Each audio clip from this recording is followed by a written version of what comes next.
வணக்கம் மக்களே, சற்றுமுன் கிடைத்த தகவல் ஒன்றை பார்க்க போகிறோம். தேர்தலுக்கு பிறகு அதிமுகவில் ஓபிஎஸ் கொண்டு வர திட்டம். ஓபிஎஸ்க்கு கிடைத்த நல்ல செய்தி, திடீர் தகவல். இந்த ஒரு தகவலை பற்றி தான் நாம் பார்க்க போகிறோம். தகவலை பார்ப்பதற்கு முன்னதாக நீங்கள் நம்மளுடைய சேனலுக்கு புதிய பார்வையாளர்களாக இருந்தீர்கள் என்றால் மறக்காமல் நம்மளுடைய சேனலை சப்ஸ்கிரைப் செய்து வைத்துக் கொள்ளுங்கள் மக்களே. தற்சமயம் வரைக்கும் பெரும் விதத்தில் இருக்கக்கூடிய அண்ணன் ஓ பன்னீர்செல்வம் அவர்கள் கட்சியிலிருந்து கடந்த ஜூலை மாதம் 11ஆம் தேதி நடைபெற்ற பொதுக்குழுவின் மூலமாக நீக்கப்பட்டவர்.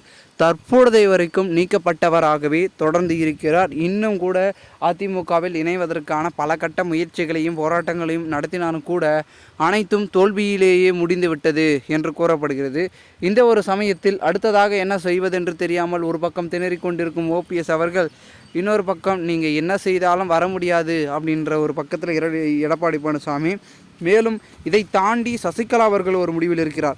இல்லை நான் எல்லாரையும் ஒன்றிணைக்கப் போகிறேன், ஒன்றிணைவதே பார்த்திங்கன்னா எல்லாருக்கும் நன்மை, அதிமுகவுக்கும் நன்மை அப்படின்னு சொல்லி அவங்க ஒரு பக்கம் சொல்லிட்டு இருக்காங்க. இதில் டிடிவி தினகரனிடம் பார்த்திங்கன்னா அதிமுக செல்ல போகிறது அப்படின்னு அண்ணாமலை அவர்கள் பிரச்சாரத்தின் போது சொன்னது இன்னும் கூட அதிமுகவில் பரபரப்பு தான் ஏற்படுத்தியிருக்கிறது. இவர் எப்படி அப்படி சொல்கிறாரு, அப்போ வேறு ஏதோ ஒன்று பண்ண போகிறாங்களா அப்படின்றது பார்த்திங்கன்னா மிகுந்த ஒரு பரபரப்பை ஏற்படுத்திய நிலைமையில் தற்பொழுது பெரும் விதத்தில் இருக்கக்கூடிய நம்முடைய அதிமுகவின் முக்கிய புள்ளியாக கருதக்கூடிய எடப்பாடி பழனிசாமி அவர்கள் தற்பொழுது இந்த ஒரு தேர்தலுக்கு பிறகு திருந்தி அனைத்தையும் பார்த்திங்கன்னா அதிமுகவில் மாறும் அப்படின்றத உறுதிப்பட சசிகலா அவர்கள் சொல்வதற்கு ஒரே காரணம் தான், அதிமுக பலவிதமான இடங்களில் தோல்வியும் பின்னடைவுகளையும் வாக்கு சதவீதத்தையும் குறைவாக பெறும். அதன் மூலமாக எடப்பாடி பழனிசாமி திருந்துவார். ஏனென்றால் நடந்து முடிந்த நகர்ப்புற உள்ளாட்சி தேர்தல் மற்றும் இடைத்தேர்தல், இது இப்பொழுது நடந்து கொண்டிருக்கும் மக்களவைத் தேர்தல் என்று அடுத்தடுத்து நடக்கக்கூடிய அனைத்து தேர்தல்களிலும் அதிமுகவின் கள நிலவரங்கள் மிகுந்த குறைவையும் பின்னடைவையும் சந்தித்து வரும் சூழலில் அடுத்து வரக்கூடிய தேர்தல் மிக முக்கியம் வாய்ந்த தேர்தல், அதாவது சட்டமன்ற தேர்தல்.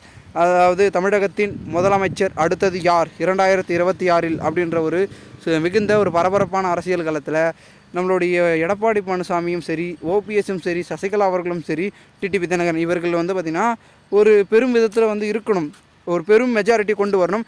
அது எந்த கட்சியிலும் கொண்டு வர முடியாது. இரட்டை இலை சின்னம், அதாவது அனைத்து இந்திய அண்ணா திராவிட முன்னேற்ற கழகத்தில் மட்டும்தான் கொண்டு வர முடியும் என்பதை உறுதிப்பட இவர்களுக்கு தெரியுது. அதனால தான் என்ன சொல்கிறாங்கன்னா, மீண்டும் பார்த்திங்கன்னா ஓபிஎஸ் அவர்களை கட்சியில் கொண்டு வர பலவிதமான திட்டங்களையும் சசிகலா அவர்கள் தீட்டி வைத்திருப்பதாகவும் கூறப்படுகிறது. ஒரு கட்டத்தில் மேல் அதிமுக என்பது ஒரு பெரும்பான்மையை தொடும், அப்பொழுது தெரியும் யார் என்று அப்படின்ற மாதிரி சொல்லிட்டு இருக்காங்க. அதாவது காரணம் என்னவென்றால், சசிகலா அவர்களை பொறுத்த வரைக்கும் அனைவரும் ஒன்றிணைக்கணும். ஆனால் எடப்பாடி பழனிசாமி இல்லை, நடந்தது தான், முடிந்துதான் அப்படின்ற ஒரு முரண்பில் இருந்து கொண்டிருக்கிறார்.